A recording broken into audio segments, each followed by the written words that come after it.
Oi, galera! Bom dia, boa tarde, boa noite, dependendo da hora que é aí. Sejam bem-vindos de volta à nossa aula de Sociologia 2. A gente vai continuar falando sobre indivíduo e sociedade. Essa é a nossa última aula sobre isso. E hoje, além de falar sobre indivíduo e sociedade, a gente vai falar do quê? Martinho da Vila e do Doralice. Quem não conhece a Doralice também já fica aí, vai lá no Google depois que acabar essa aula e dá uma procurada, segue ela no Instagram, vejam as músicas, pessoas incríveis. É, eu não queria reclamar do frio de Londrina, mas tem como? Eu sei que ficou um assunto batido, mas assim, eu não aguento mais. E é com isso que eu vou dar início à nossa aula de hoje, com a reclamação do frio de Londrina. Vamos lá. Bom, para a gente fazer aquele resumão que a gente gosta. A gente viu até aqui, a gente viu na aula passada, conversou um pouco, as três diferentes perspectivas de análise da relação entre indivíduo e sociedade. A gente viu a perspectiva do Marx, que foca no fato, a partir da sua perspectiva, que os indivíduos estão inseridos em classes sociais e as contradições e os conflitos que existem entre elas. E a gente também viu a ideia de Durkheim, que fala sobre uma integração do indivíduo na sociedade, sendo que existe uma consciência coletiva compartilhada por esses indivíduos e que esses indivíduos, portanto, eles são influenciados pela sociedade, então a sociedade para Durkheim se sobrepõe ao indivíduo, aos indivíduos, né? E a gente também viu, por fim, a perspectiva de Weber sobre isso. Essa perspectiva que entende que os indivíduos e o sentido das suas ações sociais são os elementos constitutivos da sociedade. Então, o indivíduo sobrepõe sociedade para Weber. E apesar das diferentes perspectivas entre eles, né, é importante a gente compreender que todos buscaram explicar, então, o processo de constituição da sociedade e a maneira como os indivíduos se relacionam, procurando identificar também quais são as principais ações e instituições fundamentais para esse processo e para essa relação entre indivíduo e sociedade, tudo bem? E aí, como eu disse na aula passada, a gente tem um autor contemporâneo, não só um, mas é esse que a gente vai tratar hoje, que analisa a relação dos indivíduos, essa relação do indivíduo e sociedade, procurando integrar esse polo. Esse autor é o Norbert Elias, ele é um sociólogo super importante aí para as ciências sociais, e é importante porque ele é o primeiro sociólogo que vai romper com essa ideia, com a dicotomia que separa o indivíduo e a sociedade. Isso porque ele vai dizer que parece impossível existir ao mesmo tempo um bem-estar e felicidade individual e uma sociedade livre de conflitos. Como assim? Ele vai dizer que porque de um lado parece existe um pensamento que entende que as instituições, ou seja, a família, a escola e o Estado, devem estar a serviço e prover um bem-estar e uma felicidade de todos e individual, não é assim? E de outro lado, existe a ideia que existe uma unidade social que seria acima da individual, certo? Como assim, né? A gente não pensa que a gente não procura o nosso bem-estar, uma felicidade individual, só que a gente também sabe que a gente vive em uma coletividade e que a gente depende um do outro, que a gente não está sozinho. A gente sabe que existem ações que a gente compartilha um governo, que a gente compartilha códigos culturais, mas não só isso, né? Se a gente pensar no governo, por exemplo, são decisões, são questões que envolvem todos nós e atingem todos nós enquanto coletividade. Ao mesmo tempo que eu, Laura, existo aqui e eu estou trabalhando, e eu estou fazendo as coisas que eu quero fazer para buscar um bem-estar pessoal. Não é assim? E ele vai explicar que essas distinções entre indivíduo e sociedade levam a pensar que se tratam de coisas extremamente separadas, duas coisas separadas, indivíduo e sociedade, como mesas e cadeiras, como tachos e panelas. Mas para o Norbert Elias, é somente nas relações sociais e por meio dessas relações sociais que os indivíduos adquirem as características humanas, como falar, pensar, amar, e que ele vai dizer, né, que só é possível trabalhar, por exemplo, estudar em uma sociedade que tem história, em uma sociedade que tenha cultura e que compartilhe esses códigos culturais. Então, para Norbert Elias, essas coisas não são separadas. A gente se relaciona, existe uma relação, e por isso é importante pensar na relação entre elas. Então, com o intuito de explicar melhor isso que ele está falando e superar essa dicotomia indivíduo e sociedade, lembra como a gente viu na aula passada? Quem influencia, é o indivíduo ou a sociedade? É a sociedade ou o indivíduo? Ele cria um conceito chamado configuração ou figuração. E o que é isso? A configuração é uma teia de relações de indivíduos interdependentes, ou seja, que estão ligados de diversas maneiras e de vários níveis, que passam, por exemplo, por uma relação de poder dentro da sociedade. E aí tem um exemplo, né? Se quatro pessoas se sentam em volta de uma mesa para jogar baralho, forma uma configuração. Porque o jogo é uma unidade, né? Que não pode ser concebida sem os participantes ou sem as regras desse jogo. Sozinho, nenhum desses participantes conseguem jogar, e juntos, cada um tem a sua própria estratégia para seguir as regras do jogo em comum e vencer, né? Vencer uma parte individual. Cada um traça sua própria estratégia para vencer, mas compartilhando esse mesmo jogo. Tem um outro exemplo para a gente pensar que é a noção de um jogo de futebol, por exemplo. Jogo de futebol, o Brasil é o país do futebol, kkkk. Todo mundo sabe mais ou menos como funciona, né? Mas num jogo de futebol a gente tem uma configuração, ou seja, um conjunto de várias pessoas que compartilham esse jogo. Então, tem um conjunto de eus, de pessoas individuais, de eles, de nós, porque se eu enquanto parte de um time, né, tem o quê? 11 pessoas num time? Nem sei. Mas eu tenho a minha função. Só que eu também compartilho a minha função com o meu próprio time. E aí, ao mesmo tempo, eu também estou jogando com mais outras 11 pessoas e que o meu objetivo e o nosso objetivo é vencer deles, do time contrário, né, do meu adversário. Mas também existe regras. E também existem outras pessoas, como por exemplo, o juiz, como por exemplo, o bandeirinha, o gandula, que estão lá para, por exemplo, marcar as possíveis infrações que representam toda a estrutura judiciária das regras do futebol, certo? E também tem uma torcida que faz parte do jogo, né? E congrega vários outros indivíduos, ou seja, a torcida, que é uma unidade, é quem faz parte da torcida são indivíduos que cada um na sua vida pessoal tem interesses diferentes, mas naquele contexto do jogo de futebol, eles estão lá para torcer para o seu time favorito, certo? Então, a gente tem nessa configuração do jogo vários elementos que só podem ser entendidos quando a gente pensa de um jogo, porque na vida individual de cada um é uma outra configuração. Então, se a gente está pensando em jogo, a gente tem toda uma estrutura que envolve jogo, tem todo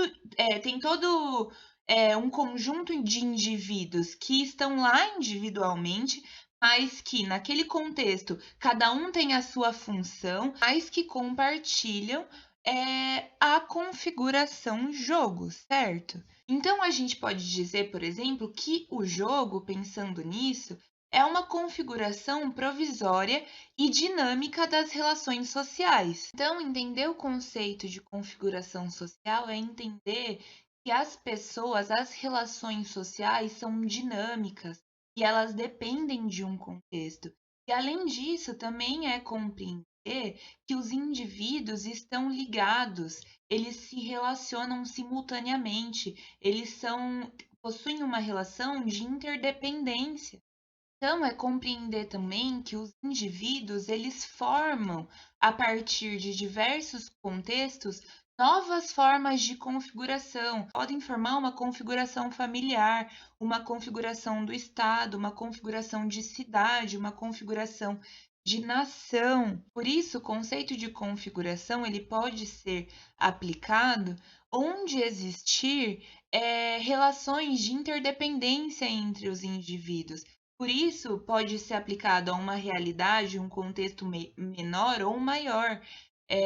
Por isso que ele vai dizer que não existe uma separação entre indivíduo e sociedade. Ele denomina, portanto, como sociedade dos indivíduos, justamente para frisar essa ideia de que não é algo separado, e sim extremamente relacionado, dinâmico.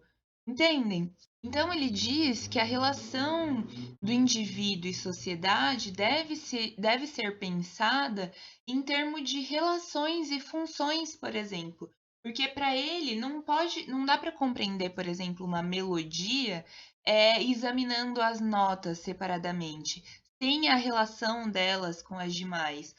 Ou uma orquestra a partir de cada instrumento. A orquestra é um todo. Mas o que importa para a gente também é compreender que o debate sobre a relação entre indivíduo e sociedade, seja nos autores clássicos ou seja nos autores contemporâneos, evidencia uma característica central da sociologia: a percepção de que as experiências pessoais não se limitam às consciências individuais, mas que devem ser interpretadas como experiências sociais, ou seja, compreender para a sociologia que a gente não está isolado no mundo, que a gente está o tempo todo se relacionando com a sociedade de algum modo e que a gente compartilha, portanto, esses códigos culturais que influenciam a nossa vida e que a gente influencia a sociedade como um todo.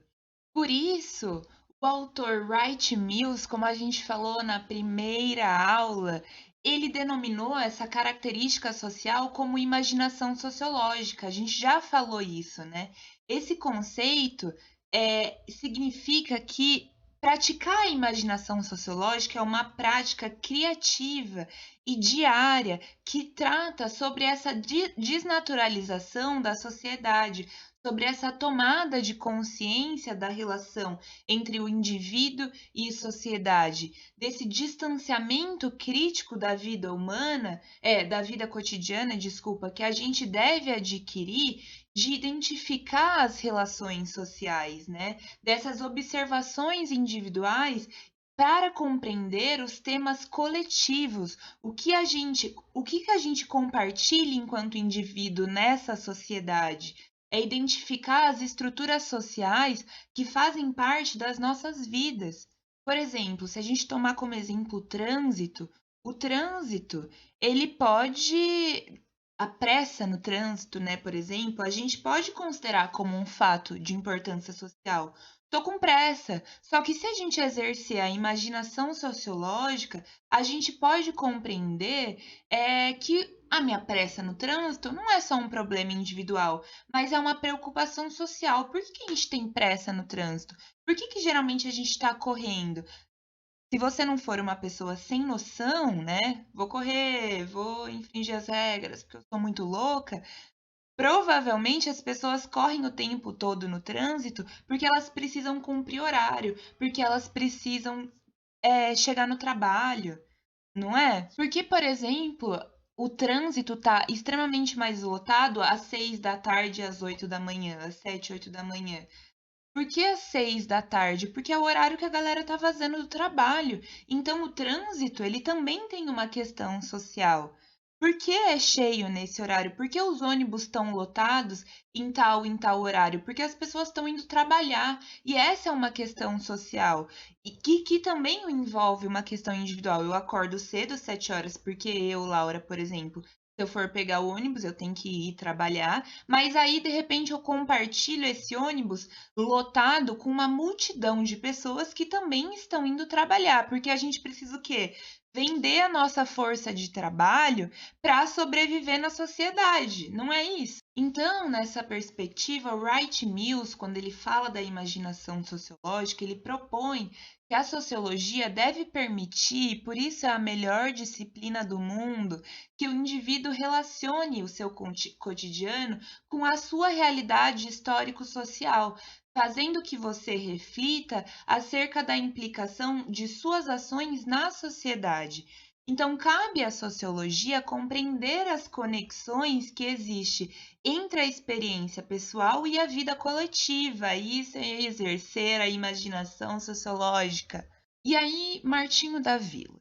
Por que Martinho da Vila? Eu estou partindo da percepção que todo mundo conhece o Martinho da Vila, né? E quem não conhece Martinho da Vila, playlist no YouTube, escutem todas as músicas. Martinho da Vila tem essa música muito famosa, Mulheres. Já tive mulheres, etc. A gente entendeu o que ele está falando, né? Vamos ver a letra. Eu já tive mulheres de todas as cores, de várias idades, de muitos amores. Eu até fiquei com umas um certo tempo, depois um pouco me dei, beleza. Já tive mulheres, e ele vai citando, do tipo atrevida, acanhada, vivida, casada, carente, solteira, feliz, donzela até meretriz, beleza. Mulheres cabeça. O que a gente tá percebendo? Que Martinho da Vila já teve todas as mulheres, né? Segundo ele, tá falando já tive mulheres de todos os tipos.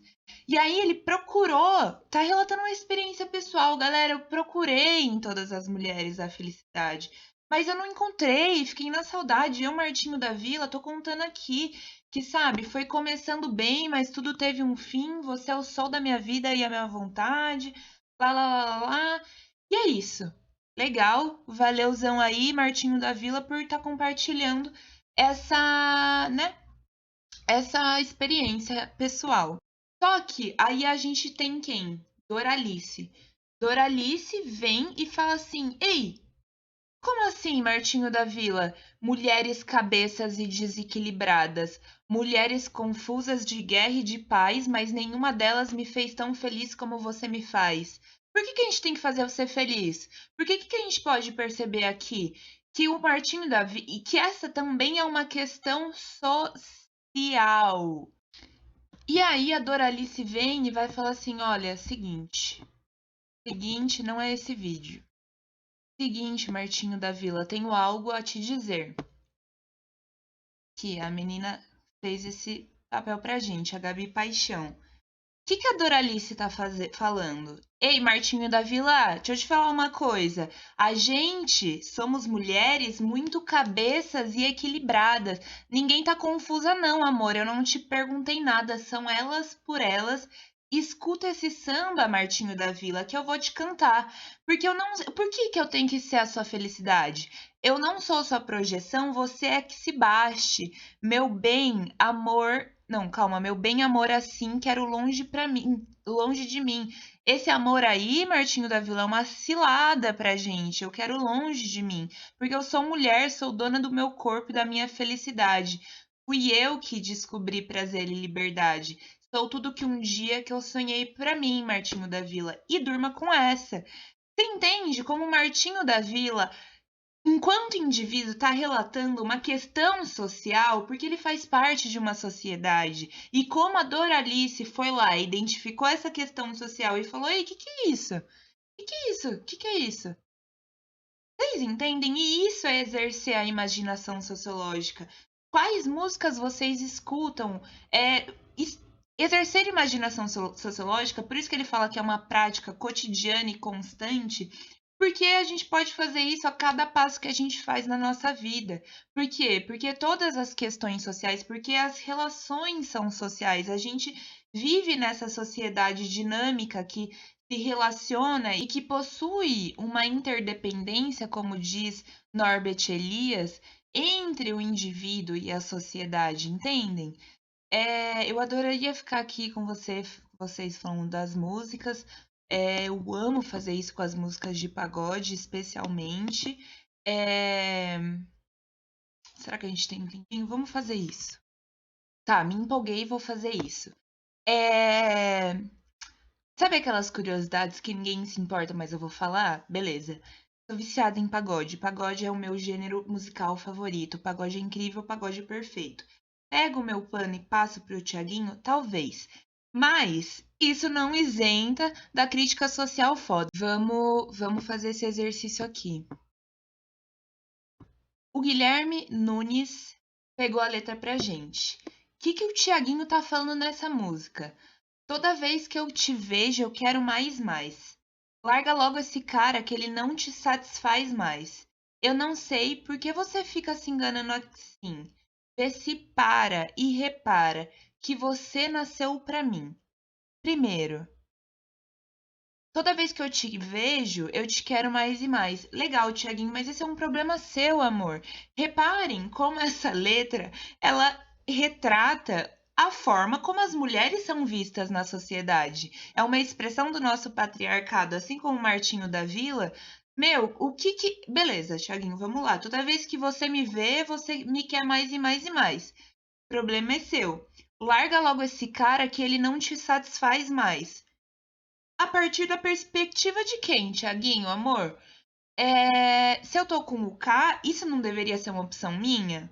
Isso não é uma opção minha? É uma opção minha. Tiaguinho, se ele me satisfaz ou não, se eu tô com quem eu quiser, é um problema meu. Beleza. Eu não sei porque você fica se enganando assim. Novamente, Tiaguinho, amor, a partir da perspectiva de quem? Vê se para e repara que você nasceu pra mim. Um segundinho de silêncio. Tiaguinho, você acha que minha mãe pariu um ser humano? Você acha mesmo que eu nasci pra você? Três pontinhos, tá. Ele anda dizendo por aí que você engordou. A rapaziada disse que ele até te apelidou. Agora me disse é isso que você sonhou, ser tratada como baga e eu aqui cheio de amor. Será que cabe? Eu preciso falar alguma coisa? Porque assim, porque a questão do corpo é uma questão, né? Eles dizem por aí que você engordou. Não é surpresa pra ninguém que a gente vive numa sociedade gordofóbica. E tirando a questão da gordofobia, também não é surpresa pra ninguém que existe uma puta pressão estética que pressiona as mulheres para se enquadrarem dentro de um padrão estético ideal. E esse padrão é magro. E aí o Tiaguinho fala assim: me disse é isso que você sonhou. Volta então pra mim. Eu sei os seus defeitos, mas o que ele tá falando? Que eu engordei? Esse é um defeito? Eu quero mesmo assim, pra mim tá perfeito. Olha, eu sei os seus defeitos, mas eu quero, então você deveria me agradecer. Volta pra mim porque pra mim tá perfeito. E aí ele fala, ele não te ama como eu. Te quer mais do que eu. Duvido que ele faz amor gostoso como eu. Isso pra mim eu resumiria como autoestima do homem na sociedade, né? Isso é uma coisa inexplicável. Mas enfim, a gente não precisa ver a música inteira porque vai ficar repetindo. Mas vocês percebem como isso é uma expressão da nossa sociedade? Como essa não é uma percepção isolada do Tiaguinho e ele está retratando como a sociedade, por exemplo, enxerga as mulheres de diferentes modos quando as questões sociais estão envolvidas na letra. Tiaguinho, sou o cara para você. Oi, grupo, tudo bom? Eu acabei de perceber, tava editando a aula aqui, que uma parte não foi, então vim aqui reproduzir o que eu tinha falado, que é sobre, a gente tá falando sobre a música do Tiaguinho, né? Mas eu trouxe essa música pra vocês porque ela é um outro exemplo que escancara como a estrutura social aparece no nosso cotidiano. Aparece na letra que o Tiaguinho compôs. Ele não é um indivíduo isolado, ele está reproduzindo o nosso, reproduzindo o machismo, reproduzindo gordofobia, reproduzindo, de certa forma, a violência contra a mulher que não enxerga ela enquanto um indivíduo capaz de tomar suas decisões, né? Ele fala o que ele acha que ela tem que fazer. E é isso que a gente faz quando a gente começa a tomar consciência de alguns processos sociais, como quando a gente, indivíduo, começa a questionar algumas coisas da nossa sociedade, não é? Porque, porque eu, mulher, não posso fazer X coisas ou outras coisas, porque só tem gente branca na minha sala, num colégio particular, porque só pessoas brancas estão num cargo de poder no Brasil, porque todos os presidentes foram brancos até agora. Então, é isso que a gente faz, exercendo a imaginação sociológica, identificando essas estruturas sociais nas nossas vidas. É sobre isso. E assim eu vou terminar essa aula.